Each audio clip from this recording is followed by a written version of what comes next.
Begitu juga dengan orang murtad, teman-teman sekalian. Orang yang murtad juga sama. Kalau tadinya Islam, lalu dia keluar dari agama, itu pernah terjadi di zaman Nabi SAW. Diriwayatkan oleh Anas bin Malik radhiyallahu anhu, beliau berkata, "Kana rajulun nasraniyan fa aslam." Dulu pernah ada seorang laki-laki Nasrani, lalu dia masuk Islam di zaman Nabi SAW. Wa qara al-Baqarah wa al-Imran. Lalu dia membaca surah Al-Baqarah dan Al-Imran di hadapan Nabi SAW. Fakana yaktubu lin-Nabi SAW, dan dia menjadi penulis wahyu orang ini. Fa'ada nasraniyan, setelah itu dia murtad dari agama Islam.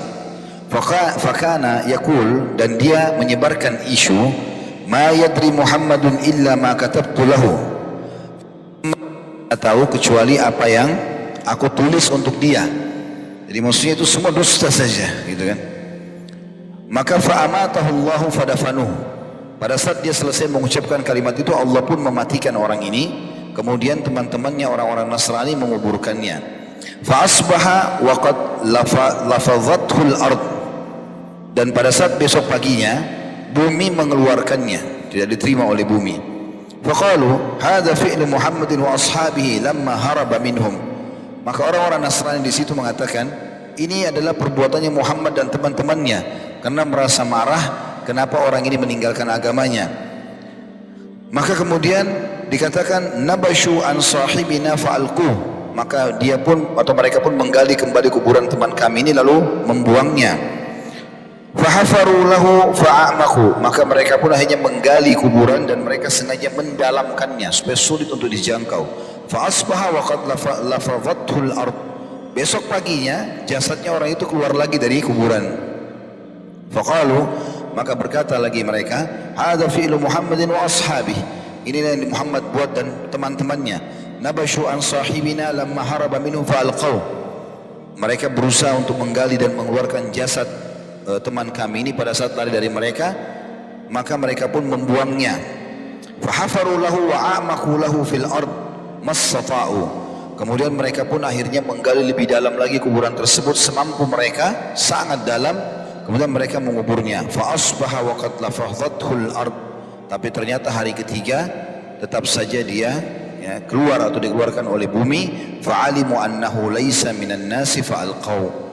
Maka akhirnya mereka sadar ternyata itu bukan perlakuan manusia tapi dari Allah Subhanahu wa taala. Maka akhirnya mereka membiarkan jenazah orang yang murtad tadi ini tergeletak di situ. Jadi sebab siksa kubur yang pertama adalah tentang masalah ini. Oleh karena itu teman-teman sekalian, kita harus perhatikan baik-baik. Walaupun kita sudah muslim, harus hati-hati, jangan sampai terlintas dalam hidup kita hal-hal yang membatalkan syahadat kita. Makanya Ibnu Taimiyah rahimahullah, kadang-kadang beliau mengucapkan syahadat tiba-tiba, lalu muridnya tanya, kenapa anda buat itu? Beliau bilang, saya khawatir jangan sampai ada detik-detik hidup saya yang saya lakukan kekufuran, saya tidak sadar lalu saya mati, maka saya masuklah ke dalam neraka. Makanya kita ada pengulangan syahadat pada saat azan. Sehari kita sholat 5 waktu, selalu muadzin bilang asyhadu an la ilaha illallah wa asyhadu anna muhammadar rasulullah. Lalu kita yang dengar disuruh apa? Ikuti, kan gitu. Berarti kita 5 kali ulangi syahadat kita sehari dari azan saja, belum tasyahud. Asyhadu an la ilaha illallah wa asyhadu anna muhammadar rasulullah, tasyahud. Kalau kita hitung tasyahud kita itu, sholat wajib, sholat sunnah, banyak sekali, bisa puluhan kali. Belum tahajudnya, belum duhanya, belum sholat qabliyah, sholat ba'diyah, sholat wajib, banyak. Sholat wudu, sholat sud, sholat taubat dan seterusnya. Maka syahadat ini memang sering diulangi karena memang dikhawatirkan seseorang bisa kufur. Ya, kita tidak tahu. Dan ini harus hati-hati tentunya teman-teman sekalian. Khusus masalah orang yang murtad tidak usah dipedulikan. Kalau orang murtad justru dia harus diberikan peringatan tegas. Kalau dia tidak mau, kalau ada pemerintah Islam hukumnya dipenggal sebenarnya. Tapi kalau tidak menerima hukum Islam, kita serahkan kepada pemerintah kita, gitu kan? Mau dipenjara atau mau dibebaskan itu urusan mereka, nanti tanggung jawab hari kiamat. Tapi dalam Islam tidak bisa main-main karena menolak kebenaran.